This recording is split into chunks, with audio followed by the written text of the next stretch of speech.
Hello, welcome back. So in this tutorial, we're going to go through chapter 6 together and we're going to look at some of the code. So let me zoom in a little bit. At any point, if there's any part of the lesson that doesn't make sense or you can't understand what's happening in these presentations, just let me know and I'll try to correct the situation, and we can also set up a private video conference. So in section 1, we are creating a grade book, and every student is going to have their own dictionary. So we have 3 students here, Lloyd, Alice, and Tyler. And the keys in each of these dictionaries, you can see them here: name, homework, quizzes, and tests. Okay, the first key is just a string, the person's name. Okay, but the remaining 3 keys are empty lists. And then in section 2, so let's go to section 2 now. Okay, you know what? Before I go there, let's just make sure we can make a list together. So I'm going to make one more. So Mary equals, and then you use those curly brackets. You'll find it by the enter key. You might have to hold the shift down and then press the key. Okay, that's probably the hardest part of creating a dictionary. Then I'm putting my cursor in the middle. I press enter. Okay, and you can see the second bracket has dropped down, and I'm going to create a space in between, and that's where I'm going to create my dictionary. Now keep in mind, we want to minimize how much coding we do.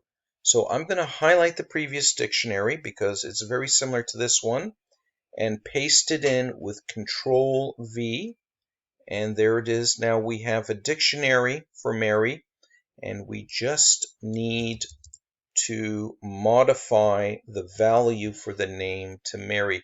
Now, what I'm doing here is not, a trivial thing or something to save time.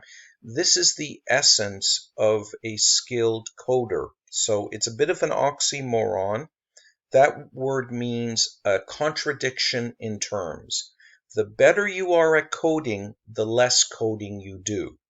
Okay, now that's a tricky one. Let me repeat that. The better you are at coding, the more skilled a coder is, the less coding they do, because they learn how to copy and paste existing code. They learn how to access these libraries of code, which have all these functions that are created, and then ultimately they finally discover these applications where you can design your program, what you want your program to do graphically. You draw a picture of your program, and then you press one button and it just spits out all the code. It generates all the code for you. So as we're learning this, we also want to learn how we can save keystrokes and minimize the amount of typing we actually do, because that's what a skilled programmer does. So in section 2 now, we're populating we're populating Lloyd's dictionary. There it is. So we can see his homework assignments and the grades he has. So that's a list. Another list for his quizzes, and another list for his tests. And just note the syntax: the key, a colon, the value. Okay, it could be a string, list, whatever the case may be. It could even be another dictionary, believe it or not.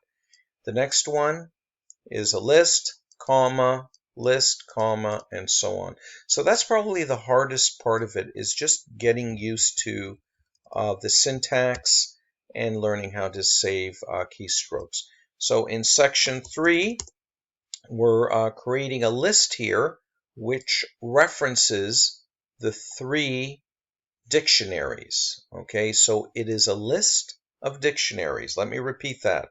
Students is a list of not just student names, but we are listing the dictionary. So Lloyd is this dictionary here, Alice is this dictionary up here, and so on. So that's what we're doing in section 3. We're creating a list, and the content of that list are these dictionaries that we created previously. In section 4, it looks like we are now going to print the content of that list. So that list is called students. So we're going to reference it by name. So for every student in students, print out, well, what do we want to print out? So we have to look carefully here. This is a little bit tricky, actually, I have to admit.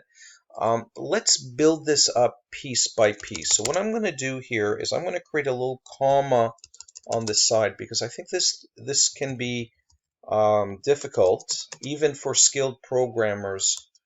So what is the first part here? We see student, and then we see some square brackets, and then we have name in there. So let's start from the inside and work our way out. So this student is a reference to the list, and then so the first name in there is Lloyd, okay, but it's actually not a name. What it is it's a reference to the Lloyd dictionary, okay, and in the Lloyd dictionary we want to pull out the name key. So the name key, when we go down, we see here's the name key. So the name is Lloyd. So where it says name here, that is a reference to a key within the dictionary. Okay, so so that is a little bit tricky. And then we go ahead and we print it all out. So what's happening here is we are nesting a dictionary entry within a list within a print command. So even I have to build these things up. That it does take a little bit of getting used to. If you have difficulty with this, please let me know. So we're going to cycle through this for every student in that list, for every dictionary in that list, and we're going to print out the name, the homework, the quizzes, and the tests for each of those 3 students. In section 5, we are creating a function called average, and we're averaging some numbers. Okay, so how do you do that? You do that again, you build it up. So let me put a comment here on the side. So how do you take the average? Well, you have to sum up some numbers, right? So sum up any numbers, we'll call them x. And then after you sum them up, well, you end up dividing those numbers by some other number. How many numbers did you add up? Let's say it was n, so you divide it by n, and that's what we've done here. Okay, and then we took the whole average and we have nested it inside a float. Now the float means it's a decimal number, and this part is important to make sure that we get a decimal result. So so you can see here that's the return for the function, and in the return function we are dividing it by the number of items in that list. In section 6, we have a get average function, and we want to get the average of one student. So how do we do that? Well, we go through the homework list, okay. For that student, we're passing into this function one parameter, a student name, which goes to the dictionary, and then it goes to the homework list, and it calculates the average. How does it do that? Well, the average function here is calling this average. So we have one function, okay, the name of this function is getAverage, and within it we're using another function called average, which calls this function here. So a function call within a function call. And what are we doing? We are going to the dictionary, and we're pulling up the homework, the quizzes, and the tests for each student. Now, they're not all weighted equally. The homework is worth 10%, so we're multiplying it by 0.1. The quizzes are worth 30%, so we're multiplying that by 0.3. And the tests are worth 60%, so they're worth 60%. And let me just show you something here. This is kind of hard to get your mind around the whole thing all at once, so you have to build it up. So what I would do, what I actually did when I wrote this out, is I actually worked this out. So 10% of the homework, 30% of the quizzes, and great. And that's going to be the value that gets returned in our function. So after I've built that up, then I just come over here and I write the return name in there. And that's what programmers do. They don't try to solve the whole thing all at once, okay? That would be pretty hard. You break it up into units, okay? So, create an average function, okay? And then create a get average for a student, okay? And then the student here, well, that is referring to the list, okay? And the list is a list of dictionaries, okay? So we're building it up out of smaller pieces.